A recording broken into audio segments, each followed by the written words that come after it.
Disclaimer. प्रस्तुत कहानी के पात्र, नाम, घटनाएं और संवाद लेखक की कल्पना परिणाम हैं।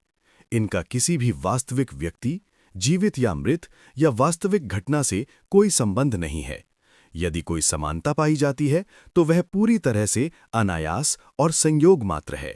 लेखक किसी भी जाति, धर्म या समुदाय की भावनाओं को आहत करने का इरादा नहीं रखते।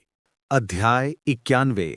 हर्ष मेहरा और 404 कट्टर दुश्मन हैं। कैफेटेरिया से निकलने के बाद विवान गुप्ता रिया जैन को वापस लड़कियों के छात्रावास ले गया और शाम को उसे सी व्यू नंबर 1 ले जाने की योजना बनाई ताकि वो मेजबान होने का अनुभव कर सके और साथ ही मेजबान के कुछ कर्तव्यों को भी पूरा कर सके। इसके बाद विवान गुप्ता लड़कों के छात्रावास भवन में लौट आया। उसने दरवाजा धक्का देकर खोला और सीधे अंदर चला गया। 404, आपका सम्राट लौट आया है। हमेशा की तरह अंदर मौजूद कर्मचारियों ने उस पर जो कुछ भी हाथ लगा होगा वो फेंक दिया होगा, लेकिन आज जब तीनों ने विवान गुप्ता को लौटते देखा तो वे तुरंत विनम्रतापूर्वक मुस्कुराए और बोले, वाह, अध्यक्ष विवान वापस आ गए हैं, कृपया बैठिए। वरुण नायडू जल्दी से अपनी कुर्सी से नीचे कूद गया और कुर्सी पर मौजूद न के बराबर धूल को जोर शोर से झाड़ने लगा। ये देखकर दीपक बोस और रामेश वर्मा दोनों ने एक एक तरफ खड़े होकर विवान गुप्ता को बैठने में मदद की।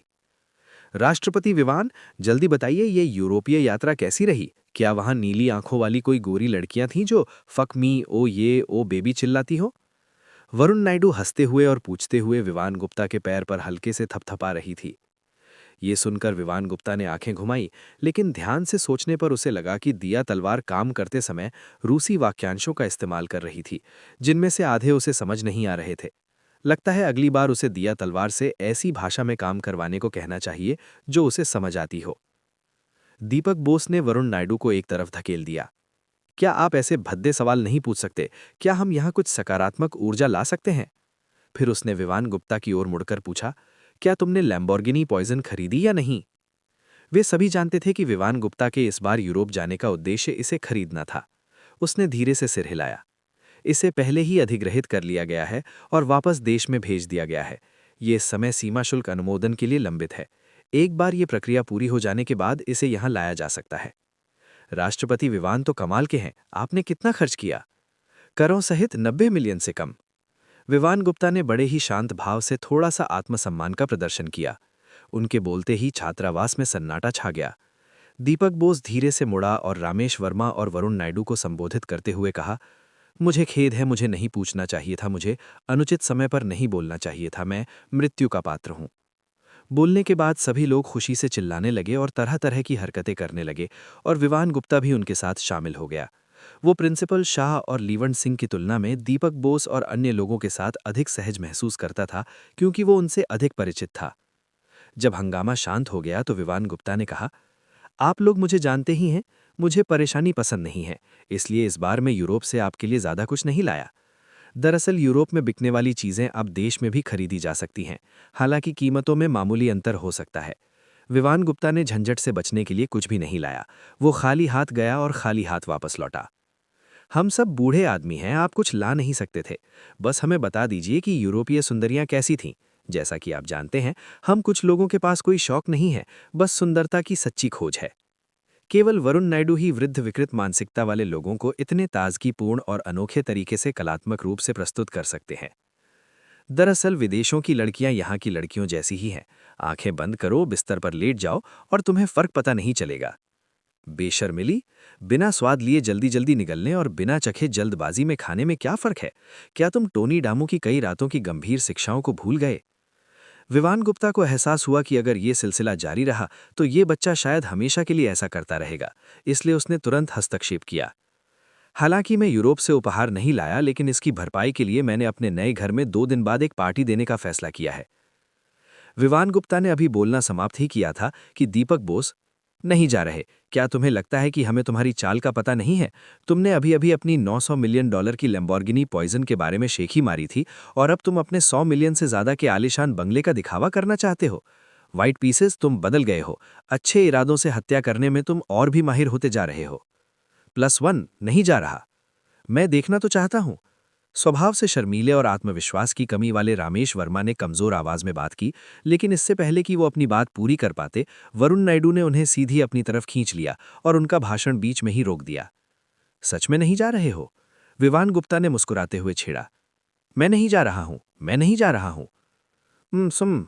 आखिरी आवाज रामेश वर्मा के विरोध की थी, क्योंकि उसका मुंह ढक दिया गया था। ये तो बहुत दुख की बात है, क्योंकि आप लोग जानते ही हैं कि मेरी एक मुंबई मीडिया कंपनी है ना? हाल ही में कंपनी ने कई नए इन्फ्लुएंसर्स को भर्ती किया है और सभी बेहद खूबसूरत हैं। मैं उन्हें आप लोगों से परिचित कराने ही वाला था। अपने वाक्य के बीच में वरुण नायडू ने तुरंत पूछा, इन्फ्लुएंसर्स? हाँ, इन्फ्लुएंसर्स। आप जानते हैं इन्फ्लुएंसर्स कैसे होते हैं? खूबसूरत, मधुर आवाज वाले, ऐसे लोग जो ब्रदर वुजी को फोन कर सकते हैं। और कुछ मत कहो, मेरे दिमाग में अब एक तस्वीर बन चुकी है। कुछ देर तक खुद को संयमित रखने के बाद दीपक बोस ने विवान गुप्ता की ओर देखते हुए तुरंत गंभीर भाव अपनाते हुए कहा, व्हाइट पीसेस, मैं अक्सर ऑनलाइन खबरें देखता हूं कि अमीर लोगों की पार्टियां बहुत ही भद्दी और पूंजीवादी बदबू से भरी होती हैं। एक मित्र के नाते मुझे आप पर निगरानी रखने और आपको पतन के मार्ग से रोकने का अधिकार और कर्तव्य दोनों है। असल में पार्टियां महत्वपूर्ण नहीं है। मुझे इस बात की ज्यादा चिंता है कि वे प्रभावशाली लोग आपके शारीरिक और मानसिक स्वास्थ्य को प्रभावित करेंगे। बिल्कुल सही कहा। जैसा कि कहते हैं, लोग जब अमीर हो जाते हैं तो बुरे बन जाते हैं। आपकी पार्टी को ऐसी साजिशों से बचाना हमारा कर्तव्य है जिनसे 404 जैसी स्थिति उत्पन्न हो सकती है। मुझे पॉइजन से कभी न सुलझने वाली नफरत है। वरुण नायडू द्वारा रिहा किए जाने के बाद रामेश वर्मा हाफते हुए बोला, तो क्या मैं हर्ष के साथ कभी न सुलझने वाली नफरत साझा करता हूं? तीनों ने एक साथ आंखें घुमाईं। अब जबकि मामला सुलझ गया था, विवान गुप्ता ने योजना बनाई कि वो बाद में जाहिद अंसारी को सूचित करेगा, ताकि 2 दिन में कुछ इन्फ्लुएंसर्स को सी व्यू नंबर 1 पर भेजा जा सके। संयोगवश उसके घर में बिहार में भी नए घर में प्रवेश करने से पहले उसे जीवंत बनाने की प्रथा है। हालांकि विवान गुप्ता पहले ही नए घर में प्रवेश कर चुका था, लेकिन परंपराओं का पालन करना आवश्यक था और इन्फ्लुएंसर्स तो बस उसकी जगह आए थे। अचानक विवान गुप्ता का फोन बजा। श्रीमान विवान, मैं पहले ही लोगों को आपके परिसर में ले आया हूं। ये शेखर लोहानी थे, जो स्टेट बैंक ऑफ इंडिया में डिपॉजिट मैनेजर थे और अब उनके प्राइवेट क्लाइंट मैनेजर भी हैं। तो एक पल रुकिए, मैं थोड़ी देर में बाहर आ जाऊंगा। विवान गुप्ता ने फोन काट दिया और शेखर लोहानी से मिलने के लिए उठ गया। सफेद टुकड़े, तुम कहाँ जा रहे हो? विवान गुप्ता को वापस आते ही जाने की तैयारी में देखकर दीपक बोस ने छट से पूछा, क्या मैं आजकल बहुत ज्यादा क्लास बंक नहीं कर रहा? आसानी से ग्रेजुएट होने के लिए मैंने निर्देशन विभाग की प्रमुख ललिता वर्मा से बात की है। मैंने उनसे कहा है कि मैं मुंबई थिएटर अकेडमी को 5 मिलियन दान करूंगा और बदले में मैं बिना किसी रोक टोक के क्लास बंक कर सकता हूं। लेकिन हाल ही में कई व्यस्तताओं के कारण इसमें देरी हुई है। घर लौटने का फायदा उठाते हुए मैंने स्टेट बैंक ऑफ इंडिया के लोगों से मुंबई थिएटर अकेडमी के साथ समन्वय करने के लिए कहा है। वो कॉल उनके कर्मचारियों की तरफ से थी। दान के संबंध में विवान गुप्ता ने केवल शर्तों का सतही आदान प्रदान किया, अपने गहन विचारों को उनके सामने स्पष्ट नहीं किया। एक धनी उत्तराधिकारी से यही उम्मीद थी। मुंबई थिएटर अकेडमी को 50 लाख रुपए दान कर दिए, बस क्लास बंक करने के लिए। क्यों न इस प्रस्ताव को मुंबई थिएटर अकेडमी के सामने रखा जाए और मुझे भी इसमें शामिल कर लिया जाए। मेरा मतलब है 50 लाख रुपए हैं। एक अतिरिक्त व्यक्ति से कोई दिक्कत तो नहीं होनी चाहिए, है ना? जरूर, बस हमारे निर्देशन विभाग में स्थानांतरित हो जाइए, विवान गुप्ता ने मुस्कुराते हुए कहा और तुरंत छात्रावास से निकल गया। अध्याय 92। विवान गुप्ता अकादमी का गौरव है। जब विवान गुप्ता ने प्रशासनिक भवन में नीचे शेखर लोहानी को देखा तो वो जल्दी से ऊपर आकर उनका अभिवादन करने लगा और फिर अपने पीछे खड़े लोगों से कहा, ये श्री विवान है और ये आपके कार्यालय के सेवा ग्राहक होंगे। अब से इनसे संबंधित कोई भी काम, चाहे सार्वजनिक हो या निजी, पूरी कुशलता से किया जाना चाहिए। कुल 7 लोगों ने, जिनमें 2 पुरुष और 5 महिलाएं थीं, सभी ने आदरपूर्वक विवान गुप्ता का अभिवादन किया। प्रशासनिक भवन से गुजर रहे छात्र और शिक्षकों ने उत्सुकता भरी निगाहों से उन्हें देखा। श्रीमान विवान, ये वही सेवा कार्यालय के सदस्य हैं जिनका जिक्र अध्यक्ष गौतम अग्रवाल ने कल आपसे किया था। हमारे स्टेट बैंक ऑफ इंडिया की मुंबई ब्रांच ने इन्हें विशेष रूप से आपके लिए नियुक्त किया है। आपको जो भी मामला निपटाना हो, बेझिझक उनसे संपर्क करें। उनके कार्यक्षेत्र में आपके मामले हमारे बैंक के मामलों से अधिक महत्वपूर्ण माने जाएंगे। विवान गुप्ता ने उन्हें हल्के से सिर हिलाकर अभिवादन किया, जिसे अभिवादन माना जाता था। निर्देशक शेखर, क्या हम पहले वहां चले? आपके बाद श्रीमान विवान। ये सुनकर विवान गुप्ता ने औपचारिकता न बरतते हुए सीधे विभाग निदेशक के कार्यालय की ओर चल दिए। 1 मिनट बाद खटखट खटखट खटखट। विवान गुप्ता दरवाजे पर खड़ा होकर दस्तक देने लगा। अंदर आए। ललिता वर्मा की आवाज सुनकर विवान गुप्ता ने दरवाजा खोलकर शेखर लोहानी के साथ अंदर प्रवेश किया, जबकि बाकी लोग आज्ञाकारी रूप से दरवाजे पर प्रतीक्षा करते रहे। एक साथ इतने सारे लोगों के अंदर आने से मेजबान डर सकता था। ललिता वर्मा ने ऊपर देखा, अपने सामने उस सुंदर चेहरे को देखा और गर्मजोशी से मुस्कुराते हुए कहा, मैं विवान गुप्ता हूं। मैंने आपके काउंसलर से सुना था कि आप यूरोप गए थे। इतनी जल्दी वापस आ गए? यूरोप में रुकने का कोई मतलब नहीं है। मैंने अपने काम निपटाकर वापस आ गया। मुस्कुराते हुए विवान गुप्ता ने ललिता वर्मा को शेखर लोहानी से परिचित कराते हुए उत्तर दिया। डायरेक्टर ललिता, मैं शेखर लोहानी हूं, स्टेट बैंक ऑफ इंडिया की मुंबई ब्रांच का डायरेक्टर और मेरा निजी क्लाइंट मैनेजर भी।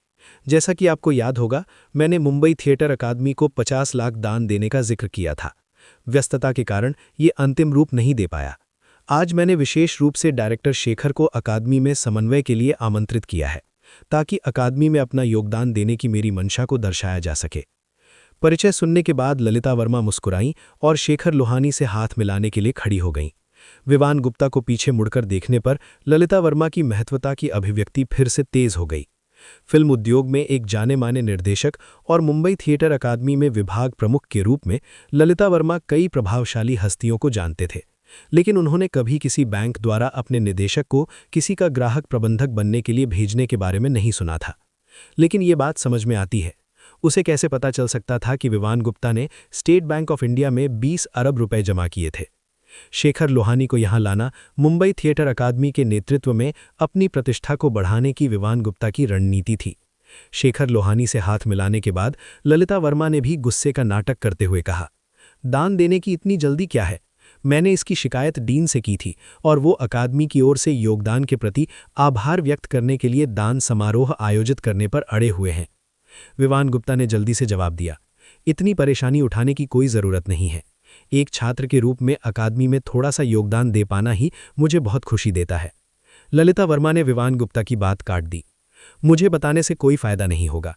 चूंकि निदेशक शेखर यहाँ हैं, तो चलिए सीधे डीन के कार्यालय चलते हैं और आप उनसे आमने सामने बात कर सकते हैं। इतना कहकर ललिता वर्मा अपनी डेस्क से बाहर निकल गईं और विवान गुप्ता केवल असहाय होकर अपना सिर हिलाता रहा और शेखर लोहानी को ललिता वर्मा के साथ डीन के कार्यालय में ले गया। कुछ मिनट बाद डीन के कार्यालय में ललिता वर्मा ने हंसते हुए विवान गुप्ता का परिचय मुंबई थिएटर अकादमी के डीन उमेश चंद्र यादव से कराया। डीन, ये हमारे निर्देशन विभाग से विवान गुप्ता है, जिनका जिक्र मैंने आपसे पहले किया था। चश्मे पहने, सलीके से कपड़े पहने 50 वर्ष के उमेश चंद्र यादव ललिता वर्मा से कुछ हद तक मिलते जुलते दिखते थे। उमेश चंद्र यादव को अपनी ओर देखते हुए विवान गुप्ता ने तुरंत उसका अभिवादन किया। Hello dean. उमेश चंद्र यादव ने मुस्कुराते हुए सिर हिलाया और कहा, औपचारिक होने की कोई जरूरत नहीं है, कृपया बैठ जाइए। ये सुनकर विवान गुप्ता और अन्य लोग बैठने के लिए जगह ढूंढकर बैठ गए। ललिता वर्मा द्वारा अपनी यात्रा का उद्देश्य स्पष्ट करने के बाद उमेश चंद्र यादव ने कहा, विवान गुप्ता, मैं अकादमी की ओर से आपके नेक इरादों के लिए सबसे पहले धन्यवाद देता हूं। हालांकि निजी दान की जिस बात का आपने जिक्र किया है, डीन होने के नाते मैं उससे सहमत नहीं हो सकता। आखिरकार 50 लाख का दान कोई छोटी रकम नहीं है और अकादमी को अपनी ईमानदारी साबित करनी होगी। इसके अलावा मेरा व्यक्तिगत विचार ये भी है कि दान समारोह आयोजित करके सार्वजनिक रूप से इसकी घोषणा करने से अकादमी की बाहरी छवि में भी सुधार हो सकता है। ये बात विवान गुप्ता समझ सकता था। पहले वो दिखावटी औपचारिकताओं में शामिल नहीं होना चाहता था, क्योंकि वो परेशानी से बचना पसंद करता था। लेकिन अब जब उसे सिस्टम से जुड़े काम सौंपे गए थे, तो दान समारोह आयोजित करने से उसकी प्रतिष्ठा में थोड़ा सुधार हो सकता था। हालांकि बहुत ज्यादा नहीं, लेकिन जैसा कि कहते हैं, मच्छर तो खाना ही होता है। इसलिए वो सीधा बैठ गया। मैंने शुरुआत में अकादमी को 50 लाख दान करने का इरादा किया था, लेकिन यहां आते समय मैंने अपना विचार बदल लिया। ये सुनकर शेखर लोहानी न केवल अवाक रह गया, यहां तक कि ललिता वर्मा और उमेश चंद्र यादव ने भी विवान गुप्ता को असामान्य भाव से देखा। खास तौर पर ललिता वर्मा, जो अपनी कुर्सी से लगभग उछल पड़ी, ये जानते हुए कि विवान गुप्ता को वो खुद साथ लाया था। अगर विवान गुप्ता ने उनके साथ कोई चाल चली तो विभाग प्रमुख के रूप में वो प्राचार्य के सामने सिर कैसे उठा सकता था। ऐसे माहौल में विवान गुप्ता ने नाटकीय प्रभाव के लिए रुकने की हिम्मत नहीं की और तुरंत बोलना जारी रखा। कृपया गलत न समझे डीन, मेरा मतलब दान न करने का नहीं है, बस मैं एक अलग तरीका अपनाने की योजना बना रहा हूं। अरे, विवान गुप्ता किस तरीके के बारे में सोच रहा है? उमेश चंद्र यादव ने विवान गुप्ता को हैरानी भरे भाव से देखा। एक छात्र के रूप में ये विद्यालय मेरे लिए दूसरे घर के समान है। मैं परिस्थितियों से भली भांति परिचित हूँ। चूंकि हम एक कला संस्थान है, इसलिए अधिकांश ज्ञान पुस्तकों के माध्यम से नहीं दिया जा सकता, जिससे मल्टीमीडिया कक्षाएं अत्यंत महत्वपूर्ण हो जाती हैं। फिर भी हमारे विद्यालय में इनकी कमी है। कुछ अनिवार्य सार्वजनिक पाठ्यक्रमों में कई विभागों के छात्रों को एक साथ बैठना पड़ता है और तब भी जगह अपर्याप्त होती है। इसलिए मैं अपने नाम से अकादमी को एक शिक्षण भवन दान करने की योजना बना रहा हूं, जिसका निर्माण उच्चतम घरेलू विश्वविद्यालय मानकों के अनुरूप किया जाएगा। इसके अलावा शिक्षण उपकरणों की लागत मैं स्वयं वहन करूंगा। ये सुनकर उमेश चंद्र यादव का चेहरा भावहीन हो गया और उसने कुछ आश्चर्य से पूछा, क्या विवान गुप्ता की बात सच है? शिक्षण भवन की लागत बहुत अधिक नहीं होगी, खास तौर पर तब जब उनके स्कूल के पास पहले से ही जमीन मौजूद है। लेकिन विवान गुप्ता द्वारा प्रस्तावित सभी शैक्षणिक उपकरणों की लागत वहन करने के लिए काफी बड़ी रकम की आवश्यकता होगी, जो प्रायः कई मिलियन से कम नहीं होगी। बिल्कुल सच है। क्या मैं डीन के सामने इस तरह के दावे करने की हिम्मत करूंगा? क्या विवान गुप्ता को दान के लिए आपके परिवार की सहमति मिल गई है? अभी तक छात्र होने के कारण उमेश चंद्र यादव ने पूछे बिना नहीं रहा जा सका। विवान गुप्ता ने मुस्कुराते हुए जवाब दिया, आप बहुत ज्यादा सोचते हैं डीन। दान की पूरी राशि मेरे विवेक पर निर्भर करती है। इसके अलावा मुझे विश्वास है कि अगर मेरे माता पिता को पता भी चल जाए तो वो मेरे अकादमी में अपनी क्षमता के अनुसार योगदान देने के मेरे प्रयासों का अवश्य समर्थन करेंगे। विवान गुप्ता की बातें सुनकर उमेश चंद्र यादव का गोल मटोल चेहरा खिले हुए गुलदावदी के समान मुस्कुराहट से खिल उठा।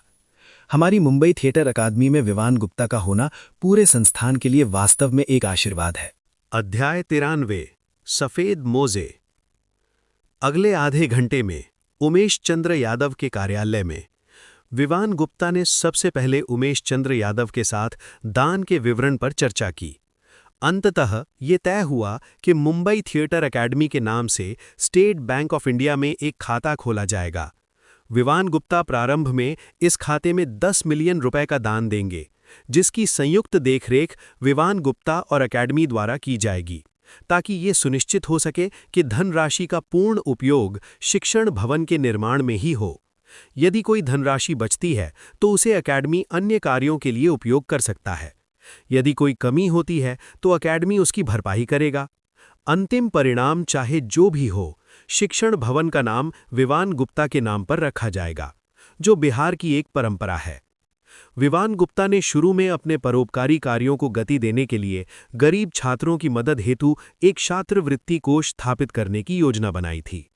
हालांकि उन्होंने ये सोचकर अपना इरादा बदल दिया कि मुंबई थिएटर अकेडमी में गरीब छात्र को ढूंढना कितना मुश्किल होगा, क्योंकि वहां प्रवेश पाने वाले सभी छात्रों की पारिवारिक स्थिति आमतौर पर औसत से बेहतर होती है। शेखर लोहानी भी सब कुछ नोट कर रहा था और उसे लगा कि ये यात्रा व्यर्थ नहीं गई। विवान गुप्ता, छात्र परिषद में आपका कोई पद तो नहीं है, है ना? कुछ दिनों में छात्र परिषद अध्यक्ष पद के लिए चुनाव शुरू होने वाले हैं। अगर आप इच्छुक हों तो मैं डीन के नाम पर छात्र परिषद अध्यक्ष पद के लिए आपकी सिफारिश कर सकता हूं।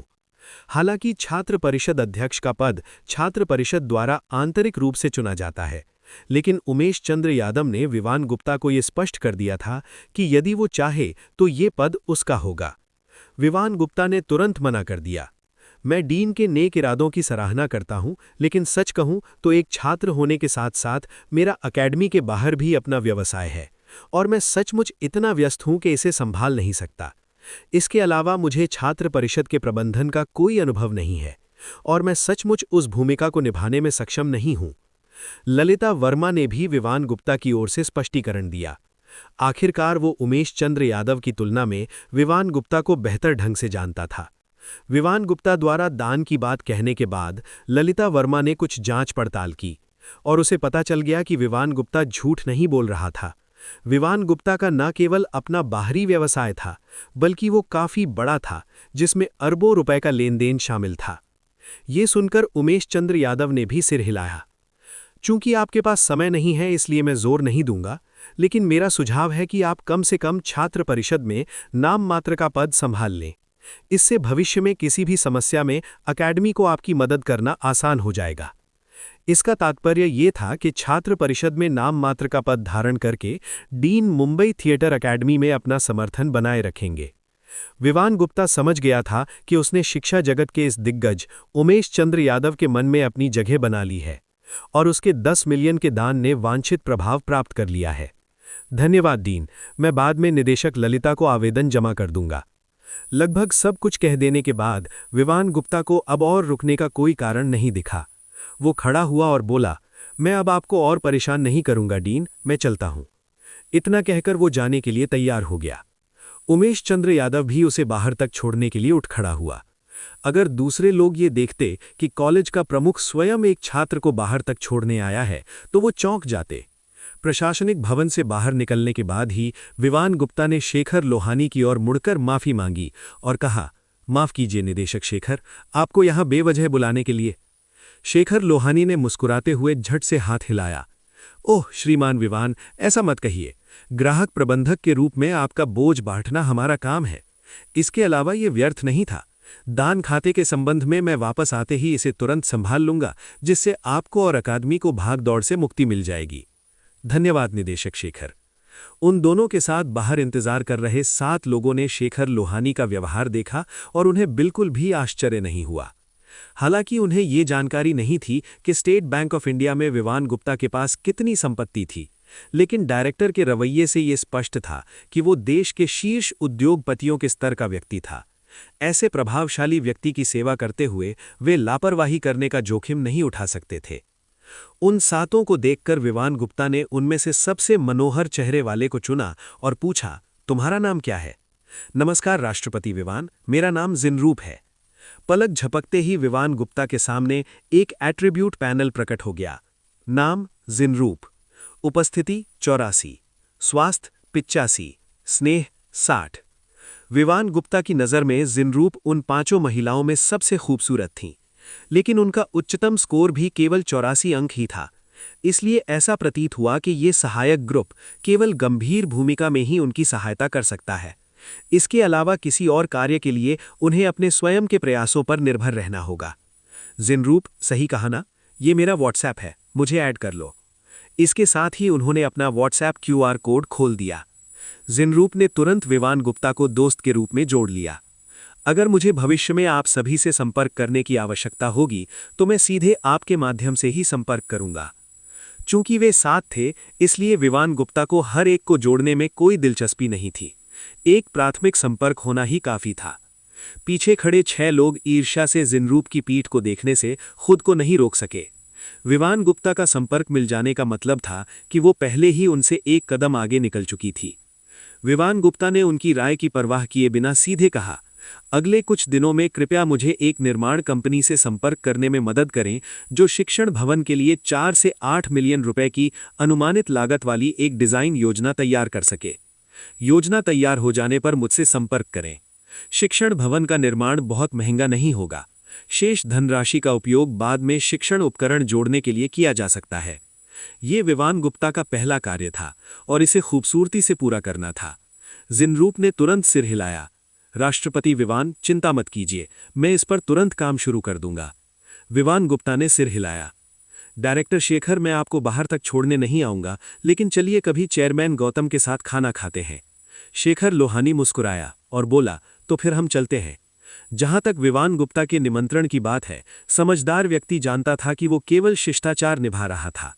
शेखर लोहानी को अलविदा कहने के बाद विवान गुप्ता लड़कों के छात्रावास भवन की ओर चल पड़ा।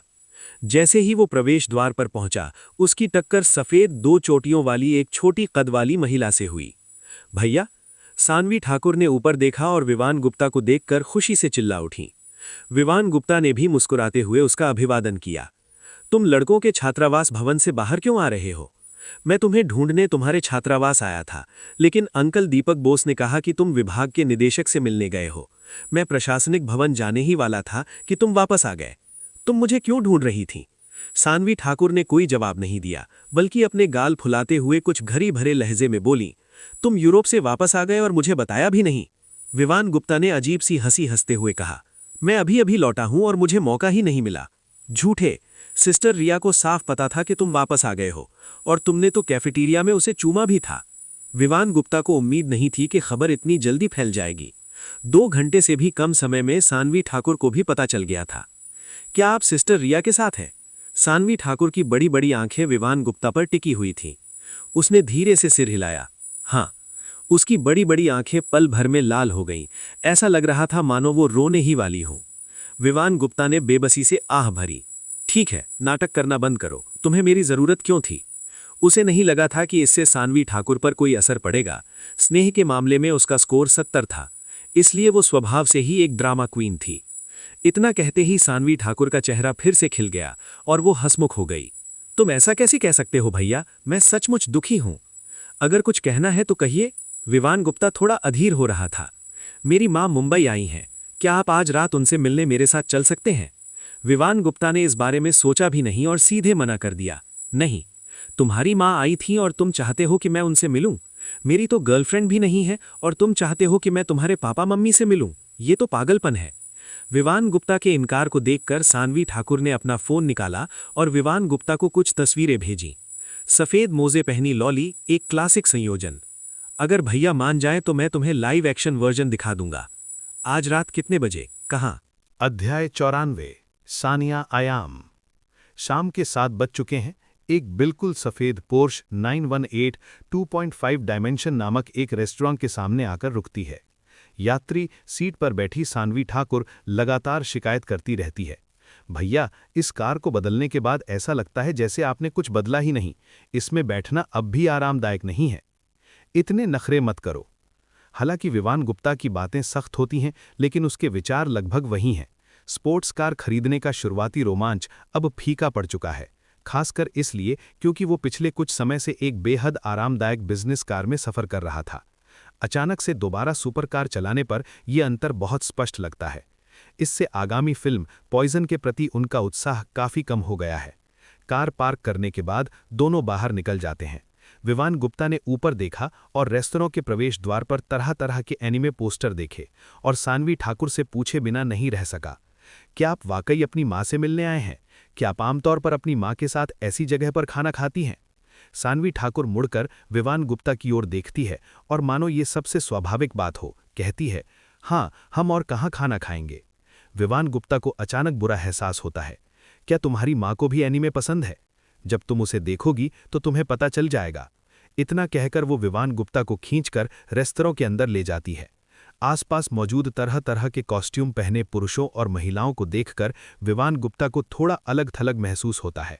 हालांकि उसे ये पक्का नहीं पता कि सानवी ठाकुर ने उसे अपनी मां से मिलने के लिए क्यों बुलाया, लेकिन चूंकि ये एक बड़े व्यक्ति से मुलाकात थी, इसलिए विवान गुप्ता ने थोड़ा अधिक औपचारिक रूप धारण किया और अपने सामान्य कैजुअल कपड़ों के बजाय सूट पहन लिया।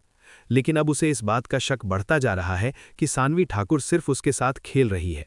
सानवी ठाकुर थोड़ी देर वेटर से बात करती है और नौकरानी की पोशाक पहने वेट्रेस मुस्कुराती है और उन्हें एक मेज पर ले जाती है।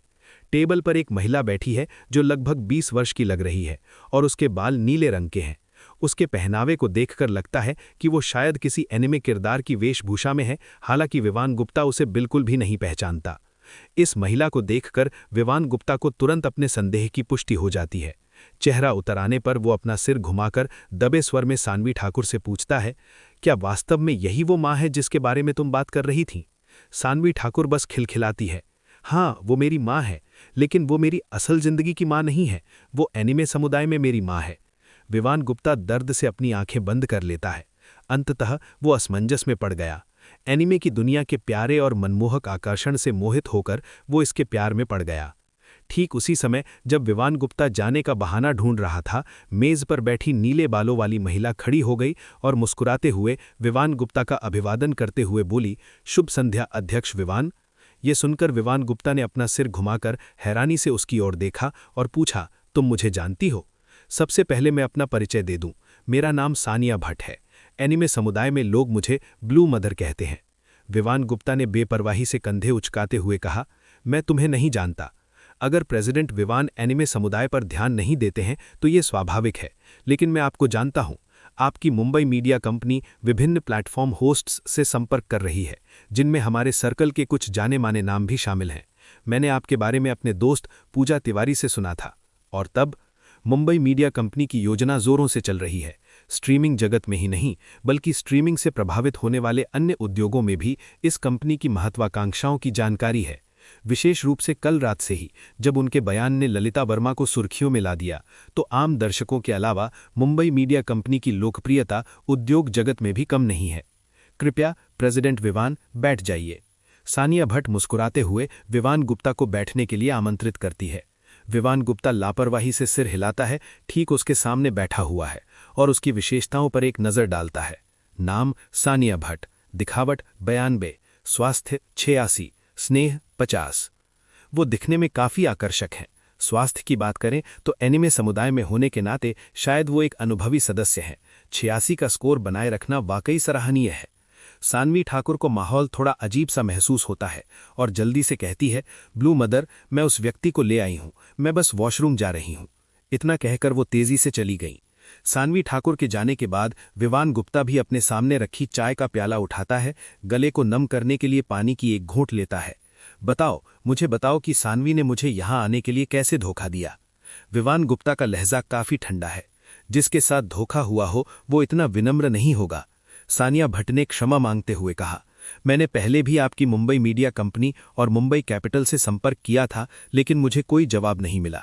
चूंकि मैं जानती हूं कि आप सानवी की सहपाठी हैं और मैं उसे कई सालों से जानती हूं, इसलिए मैंने उससे एक छोटी सी मदद मांगी।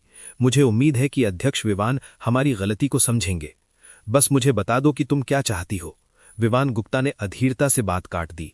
ये देखकर सानिया भट्ट ने कड़वी हंसी हंसते हुए धीरे धीरे समझाया, बात यह है अध्यक्ष जी, एनिमे समुदाय के कुछ दोस्तों और मैंने मिलकर सानिया आयाम नाम की एक वेबसाइट बनाई है, जो मुख्य रूप से पारंपरिक भारतीय शैली के एनिमे पसंद करने वालों के लिए है। हमने इसमें लगभग 40 लाख रुपए का निवेश कर दिया है, लेकिन वेबसाइट फिलहाल विकास में रुकावट का सामना कर रही है और नए चैनल खोलने के लिए बाहरी पूंजी की जरूरत है। इसीलिए मेरे पास आपसे संपर्क करने के अलावा कोई चारा नहीं था। सानिया आयाम, अपने पिछले जीवन में विवान गुप्ता ने इस वेबसाइट के बारे में कभी नहीं सुना था, लेकिन फिर ये बात समझ में आती है। इंटरनेट एक विशाल चक्की की तरह है जिस पर अनगिनत लोग अपनी किस्मत आजमाने की कोशिश कर रहे हैं। एक के बाद एक समूह में आते हैं और पहले ही धूल में मिल चुके हैं। संभवतः इस सानिया आयाम को पीस कर पाउडर बना दिया गया और उसकी राख बिखेर दी गई। चूंकि आपका लक्ष्य एनिमे समुदाय है, तो आप मेरे पास क्यों आए? आपको मौज, शॉर्ट्स, चुटकुला ऐप या कोई और जाना चाहिए? अगर आप में वाकई प्रतिभा होती तो कोई ना कोई आप पर निवेश करने के लिए खूब पैसा लुटा रहा होता। हमने उनसे संपर्क किया, लेकिन वो उद्योग जगत के दिग्गज हैं और उनकी शर्तें ऐसी हैं मानो वो सानिया आयाम को बिना कुछ छोड़े ही निगल जाना चाहते हों। मैं उनकी शर्तें स्वीकार नहीं कर सकता। तुम्हें क्या लगता है कि तुम मेरी शर्तें मान लोगे? इसके अलावा मुझे तुम्हारे सानिया आयाम में बिल्कुल भी इंटरेस्ट नहीं है। मेरा मानना है कि राष्ट्रपति विवान जल्द ही एनिमे उद्योग में कदम रखेंगे, क्योंकि पूरा एनिमे क्षेत्र स्ट्रीमिंग उद्योग पर निर्भर हो चुका है। चूंकि राष्ट्रपति विवान स्ट्रीमिंग क्षेत्र में विकास करना चाहते हैं, तो फलते फूलते उभरते हुए वेबसाइट को क्यों न स्वीकार किया जाए। सानिया भट्ट को कॉस्प्ले पोशाक में अपने साथ व्यापारिक मामलों पर चर्चा करते देखकर विवान गुप्ता को एक अजीब सा एहसास हुआ, मानो ये उसकी पहली व्यावसायिक बैठक हो। हालांकि ये बहुत औपचारिक नहीं थी, लेकिन उसने इतनी अनौपचारिक बैठक की उम्मीद नहीं की थी। विवान गुप्ता को अपने पहनावे को ध्यान से देखते हुए सानिया भट्ट भी थोड़ी शर्मिंदा मुस्कुराहट देती है। मेरे सारे कपड़े इसी शैली के हैं, और चूंकि राष्ट्रपति विवान को आमंत्रित करना काफी अचानक था, इसलिए मुझे औपचारिक पोशाक तैयार करने का समय नहीं मिला। आमंत्रित करना शब्द का प्रयोग बिल्कुल उपयुक्त है। अपनी गलती जानते हुए भी सानिया भट्ट असहाय होकर अपनी हंसी के साथ साथ मुस्कुरा भी सकी। अध्याय 95। तुम मुझे क्या समझते हो विवान गुप्ता? विवान गुप्ता ने सानिया भट्ट के चेहरे की ओर देखा और सीधे सीधे बात की। मुझे भी आपकी 2.5 डायमेंशन की शब्दावली की आदत नहीं है, इसलिए मैं आपको राष्ट्रपति सानिया ही कहूंगा। चलिए इसे स्पष्ट कर लेते हैं, ताकि आपका और मेरा दोनों का समय बच सके। पहली बात तो यह है कि मेरी कंपनी की निवेश दिशा में आपका 2.5 डायमेंशन उद्योग शामिल नहीं है। मैं ये बात कई बार दोहरा चुका हूं। इसके अलावा अगर आपको वाकई निवेश की ज़रूरत है, तो आपको मेरी मुंबई मीडिया कंपनी से संपर्क करना चाहिए, मुझसे व्यक्तिगत रूप से नहीं, ठीक है ना? हालांकि संपूर्ण 2.5 डायमेंशन उद्योग एक विशाल बाजार है और भविष्य में किसी समय सबसे बड़े घरेलू 2.5 डायमेंशन बेस मोज का मूल्य 1 अरब अमेरिकी डॉलर से अधिक हो सकता है। फिर भी विवान गुप्ता ने इसमें कभी रुचि नहीं दिखाई। इसका मुख्य कारण ये है कि वो अपने व्यवसाय को बहुत अधिक फैलाना नहीं चाहते। यदि भविष्य में सानिया आयाम थोड़ा प्रसिद्ध हो जाता है तो विवान गुप्ता कुछ सस्ते सौदे हासिल करने के लिए थोड़ा निवेश कर सकते हैं, लेकिन स्पष्ट रूप से असफल हो रही वेबसाइट को देखते हुए विवान गुप्ता इतने मूर्ख नहीं हैं कि अपना पैसा बर्बाद कर दें। सानिया भट्ट को कुछ कहते देख विवान गुप्ता ने बीच में ही टोकते हुए कहा, मुझे एक पल के लिए क्षमा करें, मुझे शौचालय जाना है। इतना कहकर वह उठा और चला गया। कुछ ही दूरी पर छिपी हुई सानवी ठाकुर ने विवान गुप्ता को उठते हुए देखा और जल्दी से सानिया भट्ट के पास दौड़कर पूछा, नीली माँ, कैसा रहा? सानिया भट्ट ने व्यंग्यात्मक मुस्कान के साथ सिर हिलाया। ये तो निराशाजनक लग रहा है। आपके भैया को हमारी वेबसाइट में बिल्कुल भी दिलचस्पी नहीं है। उसे यहाँ आने के लिए बहकाने में मेरी भी कुछ गलती है। किसी पर भी पहली छाप अच्छी नहीं पड़ेगी। ये तो बस एक बहाना है और लगता है कि सानिया आयाम को मोज़ को बहुत सस्ते में बेचना पड़ेगा। क्या इसका मतलब ये है कि सानिया आयाम की वेबसाइट अब नहीं रहेगी? क्या मुझे भारतीय कॉमिक किरदारों की कॉस्ट्यूम पहने हुए अपनी तस्वीरें और वीडियो कहीं और पोस्ट करने होंगे? शायद। सानिया भट्ट ने आह भरी। जब उन्होंने पहली बार ये वेबसाइट बनाई थी तो उनका मूल उद्देश्य 2.5 डायमेंशन के अराजक माहौल में एक शांत और सुरक्षित जगह बनाना था, लेकिन उन्होंने ये नहीं सोचा था कि ये इतनी बड़ी सफलता हासिल करेगी, जिससे उनमें थोड़ी महत्वाकांक्षा जागी। हालांकि उन्हें इस उद्योग की गहराई का अंदाज़ा नहीं था। 2 साल से भी कम समय में वेबसाइट की आय खर्चों के बराबर नहीं रह गई है। अब न केवल उन्होंने अपना मूल उद्देश्य खो दिया है, बल्कि जिस वेबसाइट पर उन्होंने और उनकी टीम ने दिल जान से मेहनत की थी, वो शायद किसी और की सफलता का कारण बन जाए। सानवी ठाकुर ने अचानक कहा, नीली माँ, क्या आपने अपने लक्ष्य को किसी दूसरे दृष्टिकोण से हासिल करने के बारे में सोचा है, जैसे कि कोई अलग तरीका अपनाकर? एक अलग दृष्टिकोण? सानवी ठाकुर ने भारी मन से सिर हिलाया, फिर चुपके से सानिया भट्ट के कान में झुककर बोली, मैं तुम्हें बता दूं, विवान गुप्ता भैया तो बड़े ही कामुक बूढ़े हैं और उन्हें मौजे बहुत पसंद हैं। मुझे लगता है कि तुम थोड़ी शर्म छोड़ दो, तुम्हें अप्रत्याशित लाभ मिल सकते हैं। मौजे? सानिया भट्ट सानवी ठाकुर की बात समझ गई, हालांकि उसने पहले कभी इस पहलू पर विचार नहीं किया था। उसकी नज़र में व्यापार को व्यापार की तरह ही संचालित किया जाना चाहिए। वो मनोरंजन जगत से नहीं है तो क्या वास्तव में कोई कुप्रथापूर्ण लेन देन होना चाहिए? हालांकि अगर वाकई कोई उम्मीद होती तो वो इस विचार को पूरी तरह से खारिज नहीं करती। आखिरकार विवान गुप्ता की खूबसूरती को देखते हुए उसे ज्यादा नुकसान नहीं होगा। जब सानिया भट्ट मन ही मन संघर्ष कर रही थी, तभी विवान गुप्ता शौचालय से वापस लौट आया। वो वापस नहीं बैठा, बल्कि मेज के सामने खड़ा हो गया और सीधे बोला, फिर भी मैं राष्ट्रपति सानिया को निमंत्रण के लिए धन्यवाद देना चाहता हूं, भले ही ये बहुत प्रतिष्ठित निमंत्रण ना हो। अभी मैं किसी काम में व्यस्त हूं, इसलिए ज्यादा देर बात नहीं करेंगे। उम्मीद है भविष्य में हमें साथ मिलकर काम करने का मौका मिलेगा। इतना कहकर वो जाने के लिए तैयार हो गया। आखिरकार आज रात उसने रिया जैन के साथ अपने नए घर में पुरुष और महिला गृहस्वामी की भूमिका निभाने का एक छोटा सा खेल खेलने की योजना बनाई थी। विवान गुप्ता को जाते देख सानिया भट्ट झट से खड़ी हो गई। राष्ट्रपति विवान, रुकिए। क्यों? विवान गुप्ता ने मुड़कर उसे हैरानी से देखा। यदि राष्ट्रपति विवान हमारी सानिया आयाम ने निवेश करने के लिए सहमत होते हैं तो मैं आपको किसी अन्य तरीके से मुआवजा देने के लिए तैयार हूं। सौभाग्य से पूरा रेस्टोरेंट शोरगुल से भरा हुआ था और आसपास ज्यादा लोग नहीं थे, इसलिए इस पर ज्यादा ध्यान नहीं गया। उसकी बातें सुनकर विवान गुप्ता को हंसी आ गई। एक वयस्क के रूप में वो निश्चित रूप से सानिया भट्ट के अन्य तरीकों के बारे में दिए गए संकेत को समझ गया था। क्या इसे शरीर के साथ बातचीत करना कहते हैं? विवान गुप्ता को ऐसी स्थिति का सामना पहली बार करना पड़ा था। वो किनारे से शो देख रही सानवी ठाकुर पर अपनी निगाहें गड़ाए बिना नहीं रह सका। उसके बूढ़े अय्याश होने की खबर शायद उसी से आई होगी, क्योंकि वही उन कुछ महिलाओं के बारे में जानती थी, Hindustan university of finance and economics की ज़ारा अहमद और मुंबई थिएटर अकेडमी की रिया जैन। विवान गुप्ता की निगाहों का सामना करते हुए सानवी ठाकुर ने शर्म से अपना सिर नीचे कर लिया और चुपचाप अपना पेय पीने लगी। विवान गुप्ता ने हल्की मुस्कान के साथ सिर हिलाया। मुझे लगता है राष्ट्रपति सानिया, आपने मेरी बात गलत समझ ली। मैंने कहा कि मुझे आपकी वेबसाइट में कोई दिलचस्पी नहीं है और आपने जिन अन्य पहलुओं का जिक्र किया है उनमें भी मेरी कोई रुचि नहीं है। क्या ये बात स्पष्ट है? भले ही वो एक बूढ़ा विकृत मानसिकता वाला व्यक्ति हो, इसका मतलब ये नहीं है कि वो एक अय्याश है जो जहां भी जाता है अपना वीर्य फैलाता है। अगर सानिया भट्ट दिया तलवार की तरह सीधी और पारदर्शी होती तो विवान गुप्ता को शायद थोड़ी दिलचस्पी होती, लेकिन उसने अपने महत्व को ज़रूरत से ज़्यादा आंक लिया। खुद को और सानिया आयाम को एक साथ जोड़ने की कोशिश में, उसे प्रभावित करने की उम्मीद में, उसे खुद को बहुत अधिक महत्व देना होगा। उनकी मौजूदा संपत्ति को देखते हुए अगर वो कुछ भी ना करें और केवल बैंक से ब्याज लेते रहें, तब भी उनके लिए हर दिन एक सुपर मॉडल जैसी खूबसूरत महिला के साथ समय बिताना पर्याप्त होगा। वो अपनी मृत्यु तक ऐसा कर सकता था। सीधे शब्दों में कहें तो 90 से अधिक अंक प्राप्त करने वाली महिलाओं की कोई कमी नहीं है।